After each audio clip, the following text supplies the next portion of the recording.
E aí, galerinha, beleza? Tudo bem com vocês? Bem-vindos a mais uma aula do nosso curso de informática, disciplina Arquitetura e Manutenção de Computadores.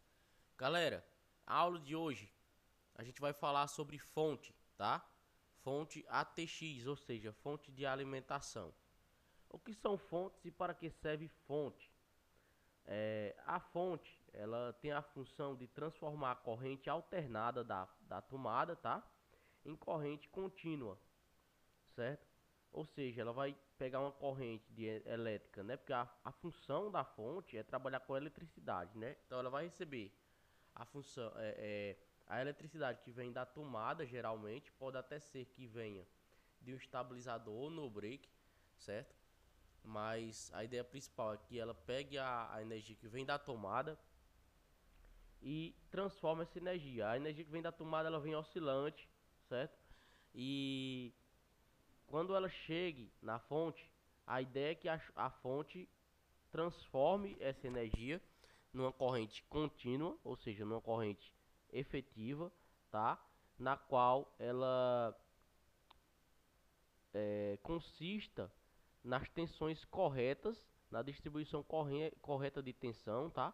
Para cada componente do nosso computador, certo? Ou seja, ela vai mandar a corrente certa, a corrente correta, né?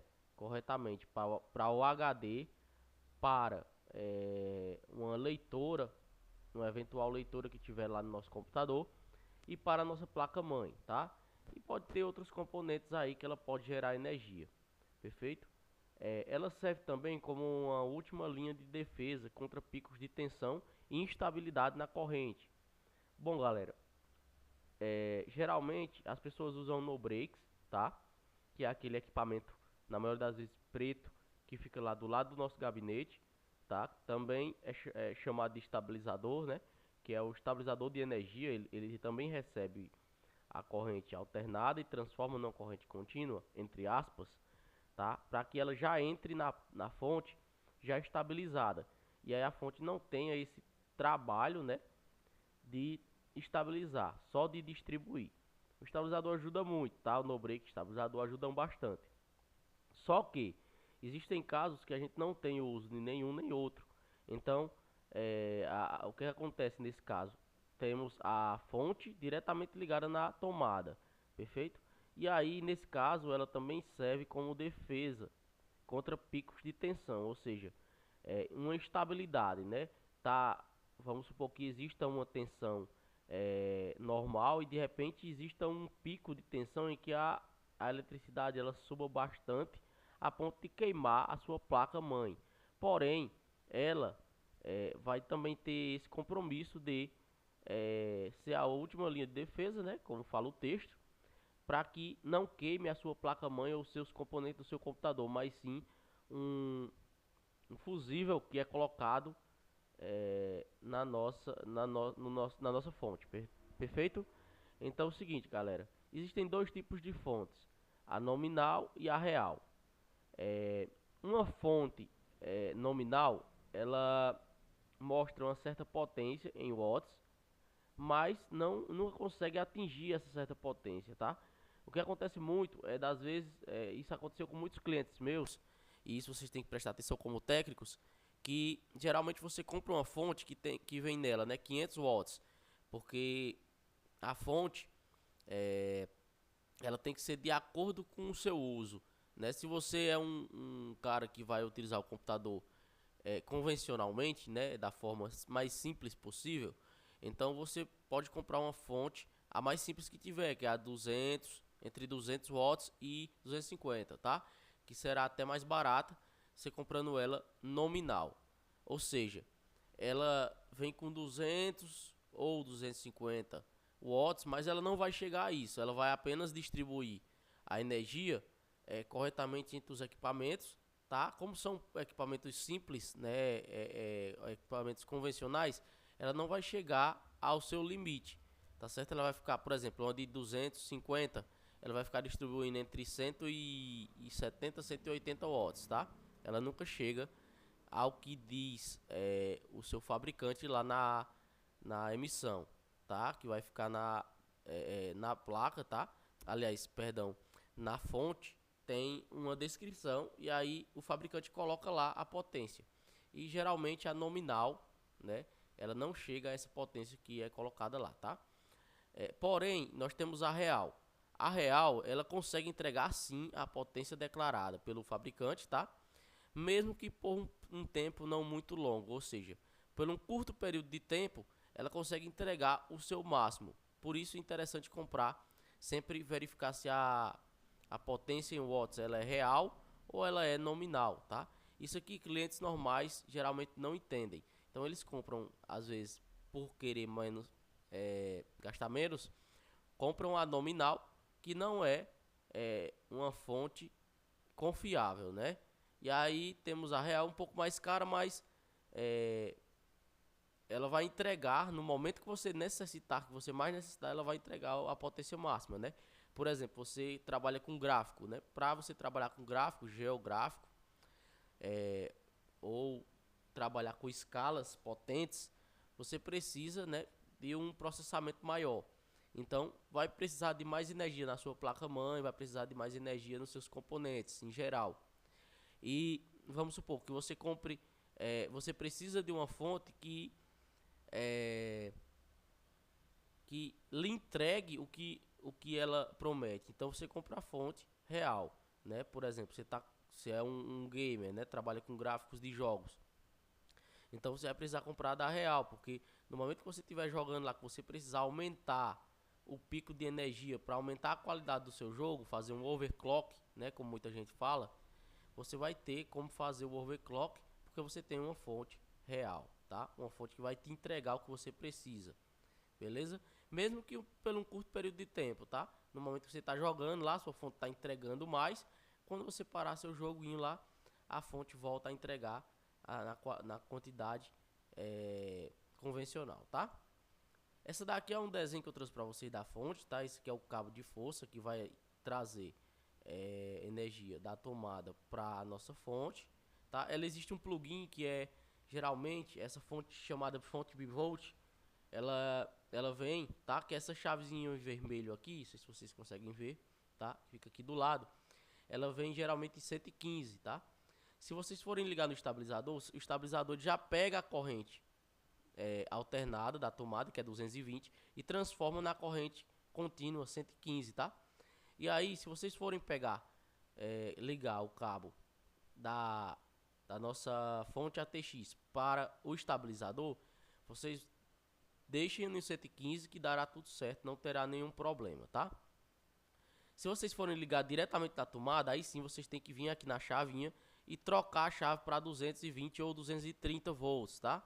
Que aí também não terá problema. Caso contrário, caso vocês deixem 115 e ligue direto no 220, lógico que a fonte irá queimar, tá beleza? Acontece isso bastante com os técnicos, muita gente queima a fonte. Quando vocês procurarem a chavinha 115, 230 ou 110, 220 e não achar, é porque ela é bivolt totalmente automática, tá? Então ela vai fazer esse trocadilho aí automaticamente, perfeito? Especificações da fonte. O ATX, né? Agora falando de padrão ATX, para gabinetes, fontes e placa-mãe, tá? Que marca o início de uma era atual. Junto com o formato ATX, foi introduzido um novo padrão de fontes alimentação, em que a fonte passou a fornecer também a tensão de 3.3 volts, utilizada por diversos componentes e não mais apenas os 12 e 5 volts das fontes AT, tá? Então, quando a gente fala que existiu uma nova era, existe uma nova tecnologia, porque já existiu uma tecnologia antiga, vocês concordam? Então a gente tem assim, ó, a tecnologia antiga ela era chamada de AT apenas, não tinha o X, tá? E esse AT, essa tecnologia aqui, ela era, lógico, mais antiga e ela não atendia às especificações de hoje. E aí foi criada essa nova tecnologia, ATX, justamente para cumprir e entregar, né, uma maior qualidade de desempenho para nossas máquinas, nossos computadores. E aí, com isso, foi criado também, além de vários benefícios, uma tensão, ou seja, uma saída com 3.3 volts, que não tinha nessa tecnologia AT, tá? A tecnologia AT trabalhava apenas com 12 e 5 volts. Então esse 3.3 aqui, ele veio para ajudar, porque o que acontecia muito? Às vezes o equipamento não chegava a 5 volts, ele ficava entre 3 e 4 volts, e você jogava 5 volts para ele e ficava voltagem sendo perdida aí nessa execução, tá? E aí, com essa nova tecnologia, ela veio para você gastar menos energia, ter menos desperdício de energia, com mais qualidade e rapidez, chegando aí na sua máquina e nos seus equipamentos, tá? Bom, galera, chegamos na fase final aqui da nossa aula, falando sobre as saídas da fonte ATX, tá? A gente tem os pinos e cabos aqui, conectores, tá? Que são saídas da nossa ATX, tá? Nossa fonte. Primeiro nós temos esse ATX aqui 20 mais 4 pinos, que ele temos só apenas uma quantidade, né? Uma saída, tá? Que vai na nossa placa-mãe, tá certo? Cada pino desse aqui, ó, são 20 pinos mais 4. Você vê que tem uma divisão aqui, ó. Tem placa que você coloca apenas os 20, ela só tem entrada para 20 pinos. E tem placas que vem com as entradas para 24 pinos, tá? As placas mais atuais é 24 pinos. Existem placas mais antigas que são 20 pinos. Por isso ele vem aqui com uma certa flexibilidade. Você consegue tirar caso você tenha uma placa que apenas receba 20 pinos, tá? Você consegue retirar os 4 pinos.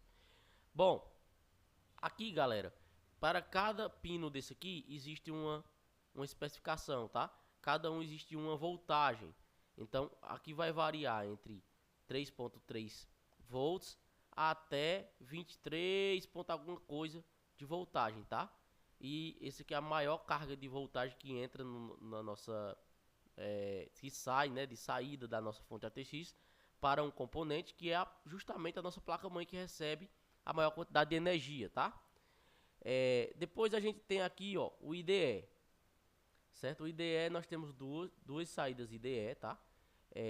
O que acontecia bastante, galera, é que essa tecnologia IDE ela é uma tecnologia que veio ainda lá das fontes AT, tá? Muito antiga, tá? A IDE, quase praticamente em desuso, mas acredito que na vida técnica de vocês ainda vão se deparar com essa saída, que elas são 4 pinozinhos, tá? São 4 pinozinhos aqui. A saída dela varia de 3.3 a 5 volts, tá?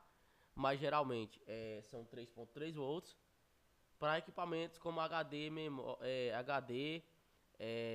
leitor de disquete e leitora de DVD, tá? Mesma coisa acontece aqui com SATA, só que esse SATA, essa tecnologia de cabo SATA, de saída SATA, ela é bem mais rápida, bem mais completa, uma tecnologia mais atual, né, do padrão ATX, tá, já, certo? E a quantidade também são duas, tá? E aí vai sair para gerar uma energia de mais ou menos 3.3 volts pro HD, também para vários outros componentes, como nós temos leitora de DVD também, com isso aqui. Não temos leitora mais de disquete com serial ATA ou SATA, tá? Não tem como, né? Porque é uma tecnologia nova. Mas existem vários outros componentes num computador que não seja convencional, né? Porque a gente está falando de padrão. Mas um computador não convencional, por exemplo, uma placa de vídeo super potente, ela pode vir com uma entrada para você conectar aí mais um SATA, tá? E aqui a gente tem o ATX de 12 volts, tá? Que são 4 pinos e a quantidade é 1. Esse aqui você conecta do lado ali do seu processador, é o que vai gerar energia para o seu processador ali para dar entrada de vídeo, tá? Alguns componentes de módulo de memória e tudo mais. Esse aqui é quem vai auxiliar, tá? Esse aqui ele é conectado bem do lado do soquete do processador, perfeito? Então, galera, ficamos por aqui, tá? Essa foi uma aula introdutória sobre fonte ATX. Iremos ver fonte ATX de novo na prática, quando estivermos trabalhando com manutenção de computadores, perfeito? Essa daqui foi a aula de arquitetura e manutenção, só que mais voltado para arquitetura, uma aula mais, vamos dizer assim, menos prática, né, do que a habitual, tá? Mas também iremos ver tudo isso aqui na prática, perfeito? Então, galera, valeu, tamo junto e até a próxima aula.